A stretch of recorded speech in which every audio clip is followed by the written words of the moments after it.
I'm Thomas. I'm Alan. And I'm Kalina. Today we are going to present the first presentation of our group report on Section 2.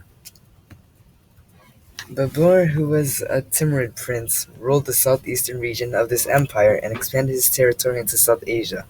As a result, the Mughal Empire grew with the Timurid influence, and both groups were led by Muslim leaders who were concerned with expanding the Islamic empire. Tamerlane, the original ruler of the Timurid Empire, led military expeditions to conquer cities south of his empire. In 1504, Tamerlane successfully conquered Kabul in Afghanistan. This positioned him near South Asia, and he defeated the Sultan of New Delhi in India in 1526. Babur's son Humayun ruled after his father for 16 years, barred from his empire and stuck in Iran. He was banished by Sher Shashiri, a military leader who was viewed highly, and was the governor of Bihar under Humayun. He advanced the Mughal Empire by instituting processes of standardization such as land taxes, a postal system, a national highway, trade routes, and made the rupee as a regular form of currency. In 1605, Jahangir ruled the Mughal Empire and was curious of religious diversity and spirituality. His wife Nur Jahan had a large influence over the empire. She is also the only woman to have her name in the coin of the empire. After the rule of Jahangir and Nur Jahan, Shah Jahan ruled the empire and asserted his authority and military strength to claim rule of the empire when his father died in 1628. He looked to conquer the remaining regions of the north and central subcontinent. He also constructed some of India's greatest architecture, one of which was the Taj Mahal, or crown palace of the city of Agra. Shah Jahan contributed the Taj Mahal to his wife Mumtaz Mahal. The Taj Mahal is considered a structure of beauty, passion, and love. It was built to be symmetrical from all angles, but there is one point of asymmetry: the tomb of Mumtaz Mahal and Shah Jahan. After the Portuguese trade with India declined in the 1500s, the Dutch East India Company took over its position. In the mid-1600s, the Dutch replaced nearly all Portuguese settlements. The Dutch controlled most of the southeastern coast of India, known as the Coromandel Coast, which gave them direct access to trade with Southeast Asia. The Dutch East India Company traded textiles, spices, and silk. Their trade with India provided advancements to India. In 1600, Queen Elizabeth chartered the East India Company as a joint stock company. The East India Company was provided with unlimited resources and established dominance in Indian rule. The EIC dominated other British traders but still had to compete with other European traders in India. In 1612, the British fought the Portuguese in the Battle of Swali off the coast of Surat. The British won this battle and claimed dominance over Indian trade. In the 1750s, Siraj-ud-Daulah took rule of Nuwab in Bengal. He was threatened by the growing power of the EIC and wanted to assert his power and authority over the EIC.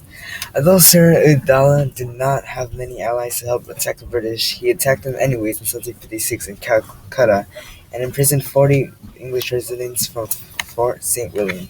He suffocated the prisoners. This prompted Robert Clive, a military general, to punish Siraj.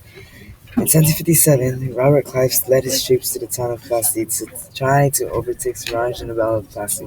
Siraj stood no chance since his troops had been bribed to flee the battle. After Siraj was killed, the British gave the Nawab rule of Bengal over to Mir Jafar. He did not give the British as much land, money, and power as they wanted, so they replaced him with Mir Quazim. Mir Quazim also did not meet the demands of the British and refused to give up the power.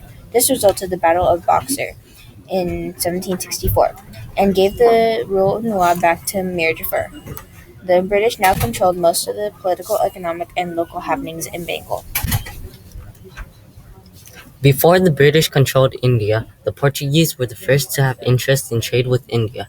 Vasco da Gama was the first Portuguese explorer to arrive in India at Calicut, a port city in the southwest region of India, 1498. Sher Shah Suri created a hierarchy of authority that was later refined by Akbar, which is known as the Mansabdari system. A Mountainzari is a rank holder, a local elite. They provided the military power. They provided horses and military personnel. They were paid because of their loyalty and were added to the empire hierarchy. The Mansabdari system ensured the Mughals with an endless supply of military troops. Despite the success over several regions and local leaders remained to challenge the Mongol rule. One challenger was Shri Bonsali, of central and western India. He was the Mongols' greatest opponent. Shivaji Bonsali refused to submit to power. He formed alliances with peasants and low citizens of the Deccan Plateau. One of the most important rulers of the Mughal Empire was Akbar.